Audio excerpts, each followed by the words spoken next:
बराच जोरात पाऊस पडल्यानंतर आता थोडासा थांबलाय आणि सगळीकडे मस्त धुकं वगैरे आता पसरलंय. आणि आता आम्ही पावसाळी जे आपल्या भाज्या येतात पहिल्या पावसावरती त्या आम्ही काय घरनंच काय गोष्टी असतात त्या घेऊन लावतोय. म्हणजे वाल असेल, ओवा असेल किंवा मेथीची भाजी असेल असे थोडेसे मम्मीकडनं घेऊन मी ते बिया वगैरे आणलेल्या आहेत आणि ते आता मी इकडे ट्राय म्हणून लावतोय. तर असे नॉर्मल बेड करतोय, त्याच्यामध्ये काय कंपोस्ट वगैरे किंवा शेणखत वगैरे न टाकताच डायरेक्ट बनवतोय. कारण की हे लगेच थोडेसे उगवल्यानंतर ते लगेच त्याची भाजी काढून म्हणजे ते काढून लगेच त्याची भाजी करतात. तर ह्याला काय कुठल्या शेंगा वगैरे येत नाहीत. तर पावसाळी आमच्याकडे अशा भाज्या खाल्ल्या जातात कोकणामध्ये. तर आम्ही आता ट्राय करतोय आणि छोटा बेड मी बनवलाय आणि ह्याच्यावरती जस्ट असे फक्त हे पेरायचे तुम्हाला दाखवतोय करून.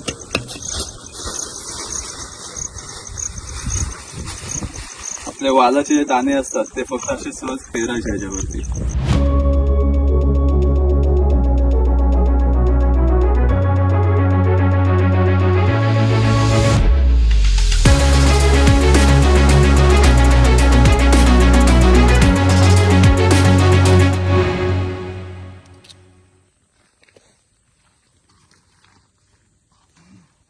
काय झाडं लावलेली होती पहिल्याचे मिरच्यांचे वगैरे, तर थोड्या मिरच्या आल्यात त्या मी आता आज काढतोय. त्या मोस्टली मिरच्या आम्ही ह्याचं हे करतो म्हणजे त्याच्यामध्ये मसाला वगैरे टाकून त्याला ड्राय करून आम्ही त्याला म्हणजे तळण्यासाठी खास करून वापरतो.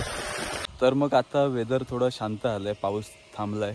जोरात पाऊस 2-3 दिवस चालू होता त्यानंतर. आणि मी एक ॲमेझॉनवरनं कटर मागवलाय. आपल्या जे काही झाडांना खराब वगैरे फांद्या ब्रांचेस आलेल्या असतील छोट्या मोठ्या, तर ते मी आता कट करतोय. ॲक्च्युली प्रुनिंग नाही करत आहे आता. जे काय कचरा वगैरे थोडेसे असे जे असतात ब्रांचेस थोडे असे पिकलेले वगैरे असतात त्यांना फक्त क्लीन करायला एक झाडाचं काम करतोय. तर ह्याचा पण मी तुम्हाला रिव्ह्यू देतो कशी आहे. ही शार्पेक्सची आहे. 1-2 ब्रांच मी कट करून बघितल्या आणि ही भरपूर शार्प आहे. तर मग चला कटिंग करूया.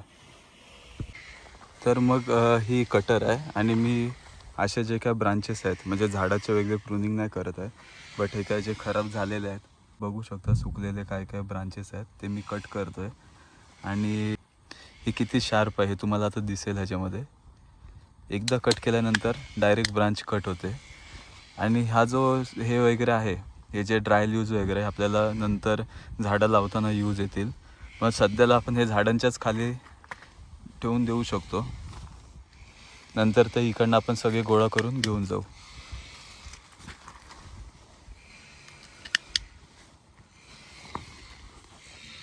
इकडे मी हा अंजीरचा झाड लावलेला मागच्या वर्षी, जवळजवळ ह्याच टाईमला लावलेला. आणि आम्हाला असं होतं की ह्याला अंजीर येतील की नाही, आपल्याकडे होतात की नाही.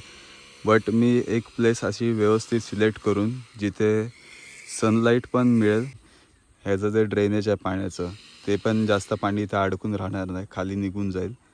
तर अशा ठिकाणी मी अंजीरचं झाड लावलेलं जेणेकरून पाणी त्यामध्ये थांबून झाड खराब होणार नाही. ह्याला जास्त पाण्याची एवढी गरज नसते. तर एक ट्राय करून बघितलेला आणि तो सक्सेसफुल झाला असं मला वाटतं आहे. कारण की ह्याला छोटे छोटे अंजीर येताना मला दिसले. तुम्हाला दाखवतो इकडे.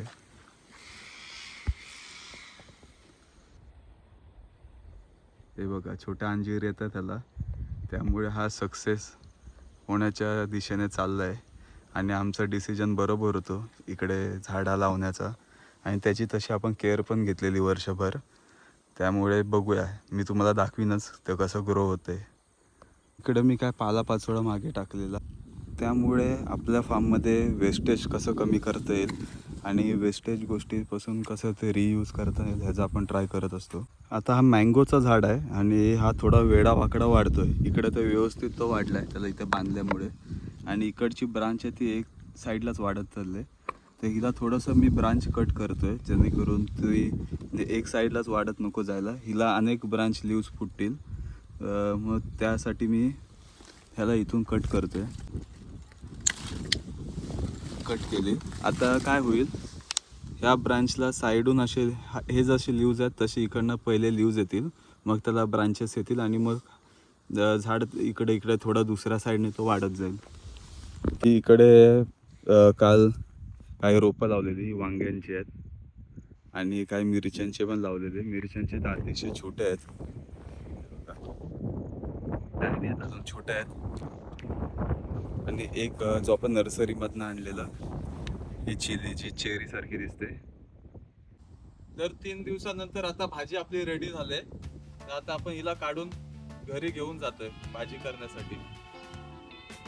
हिला जास्त काही करायला लागत नाही, फक्त नॉर्मल पेरले बिरडा वगैरे वालाचे दाणे असतात ते, की मग 3 ते 4 दिवसांमध्ये भाजी खाण्यासाठी रेडी होते.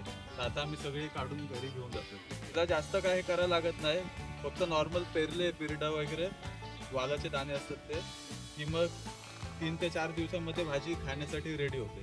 तर आता आम्ही सगळी काढून घरी घेऊन जातो.